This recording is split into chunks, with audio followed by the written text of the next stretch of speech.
The stone man murders. ঘটনাটা ঘটেছিল 1989 সালের কলকাতা শহরে।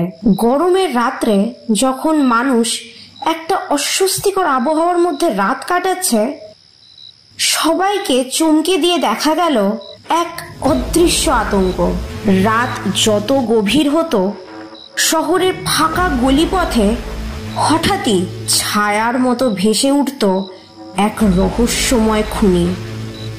আর পরদিন দেখা যেত কোনো চিহ্ন ছাড়াই মাটিতে লুটিয়ে পড়ে রয়েছে অসহায় মানুষগুলো। এই অদৃশ্য খুনি তার প্রত্যেক শিকারের মাথা থেতলে দিত। প্রত্যেকটা মৃতদেহের পাশে পড়ে থাকত প্রায় 30 কেজির একটা ভারী পাথর। মাত্র 1 বছরের মধ্যেই 13 জনকে হত্যা করে এই অদৃশ্য খুনি। তদন্তে জানা যায়, এমন পাথর মেরে খুনের ঘটনা কলকাতাতেই প্রথম নয়। 1983 সাল থেকে মহারাষ্ট্রে এমন পাথর দিয়ে হত্যা করার ঘটনা প্রথম সামনে আসে। এরপর 1985 থেকে 1987 এই টাইমের মধ্যেই কিংস সার্কেল আর সিয়নের মতো জায়গায় অন্তত 12টা খুনের ঘটনা ঘটে এই একই প্যাটার্নে। আর আচমকাই 1988 সালে সব শান্ত হয়ে যায়, যেন কেউ টাইম পাস করার জন্য খুনগুলো করেছিল। পুলিশের কাছে তখন একেবারেই কোনো সূত্র ছিল না, না কোনো প্রত্যক্ষদর্শী, না কোনো সিসিটিভি। শুধু মৃতদেহের পাশে পড়ে থাকতো রক্তমাখা একটা ভারী পাথর, যার ওজন প্রায় 30 কেজির কাছাকাছি। আর সবাই ছিল গরিব, যাদের রাত কাটানোর জন্য রাস্তা ছাড়া আর কোনো জায়গা নেই। এমনকি যারা খুনির শিকার, তাদের কারোর সাথে অন্যের কোনো শত্রুতাও ছিল না। তবে খুনি এদেরকেই কেন টার্গেট করেছিল?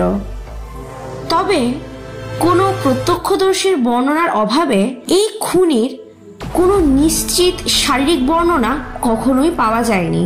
শহরের বিভিন্ন স্থানে পুলিশের ডিউটি বাড়িয়ে দেওয়া হয়েছিল এবং অসংখ্য দাগী আসামিকে গ্রেফতার করা হয়েছিল।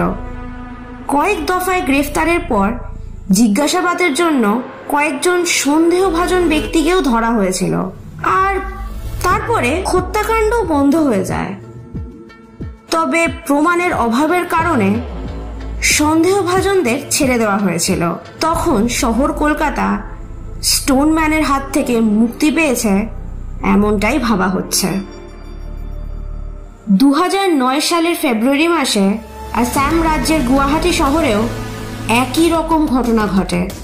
আই উইটনেস ও ফরেন্সিক এভিডেন্সের অভাবের জন্য এই সিরিয়াল মার্ডার্সের পেছনে কে দায়ী ছিল তা আজও জানা সম্ভব হয়নি। মহারাষ্ট্র থেকে পশ্চিমবঙ্গ, পশ্চিমবঙ্গ থেকে আসাম, সর্বত্র একই প্যাটার্নে একের পর এক নিরীহ মানুষরা হয়েছিল এই খুনির শিকার।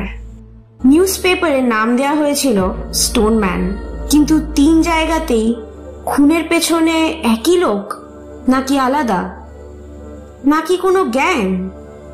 কেননা প্রায় সব জায়গাতেই মৃতদেহের পাশে পাওয়া গেছিল একটা করে ভারী পাথর।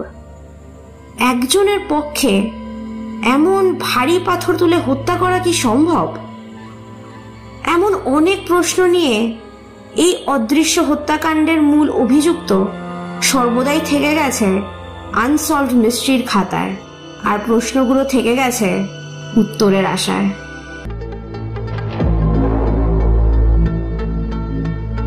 আজকের ভিডিওটা ইনফরমেটিভ লেগে থাকলে লাইক করুন, আর চ্যানেলে নতুন হলে please do subscribe and press the bell icon for more information.